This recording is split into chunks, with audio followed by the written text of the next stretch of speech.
ఈ సంవత్సరం జనవరి 19 చంద్రబాబు నాయుడు గారు దావోస్ పర్యటించబోతున్న నేపథ్యంలో గత సంవత్సరం జరిగిన దావోస్ పర్యటన ఒకసారి గుర్తు చేసుకుందాం. ముఖ్యమంత్రి హోదాలో చంద్రబాబు నాయుడు గారు, లోకేష్ గారు, వారి బృందం నాడు కూడా పరిశ్రమల శాఖ మంత్రి భరత్ గారితో కలిపి దావోస్లో పర్యటించారు. అదే క్రమంలో తెలంగాణ ప్రాంతం నుంచి కూడా ముఖ్యమంత్రి రేవంత్ రెడ్డి గారు, దుద్దిళ్ల శ్రీధర్ బాబు గారు వంటి వారు కూడా దావోస్లో పర్యటించారు. అక్కడ దావోస్లో ఇరు తెలుగు రాష్ట్రాల మంత్రులు, ముఖ్యమంత్రులు కూడా ఆత్మీయంగా ఒకరినొకరు పలకరించుకొని ఎవరి రాష్ట్ర ప్రయోజనాల గురించి వాళ్ళు అక్కడ వాళ్ళ రాష్ట్రాల తరపున వాళ్ళు లాబింగ్ చేసుకున్నారు.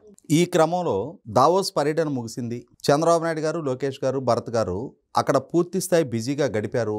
ఎవరెవరితోటి ఇంటరాక్ట్ అయ్యారు, ఎవరెవరితోటి ఏ అంశాల గురించి చర్చించారు, ఎవరెవరి నుంచి పెట్టుబడి ప్రతిపాదనలు వచ్చాయి, వీళ్ళు ఎవరిని అభ్యర్థించారు, దీనికి సంబంధించిన సమాచారాన్ని ఏమి ఇవ్వాల.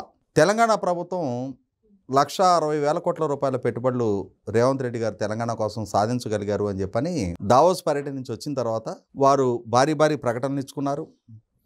రేవంత్ రెడ్డి గారికి దావోస్ నుంచి స్వాగత సత్కారాలు తెలుపుతూ రాష్ట్ర హితం కోరి ఇన్ని పెట్టుబడులు సాధించగలిగారు అని చెప్పని ఆయన్ని కొనియాడారు.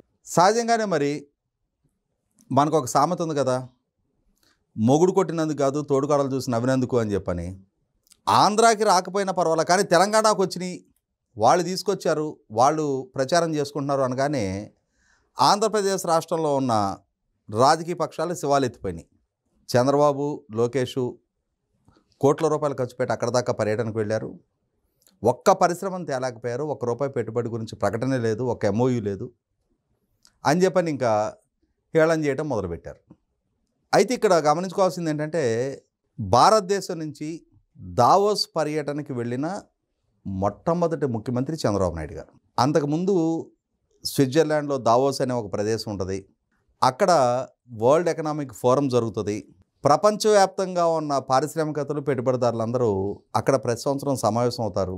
వివిధ ప్రభుత్వాలు, దేశాలు, ప్రభుత్వాధినేతలు, ఆ ప్రభుత్వాల ప్రతినిధులు అక్కడ ఆయా రాష్ట్రాలు, ఆయా దేశాల తరపున వాళ్ళ ప్రభుత్వాల గురించి, ప్రాంతాల గురించి వివరించి చెప్పి పెట్టుబడిని ఆకర్షించే ప్రయత్నం చేస్తారనేది కూడా ఎవరికి తెలియదు.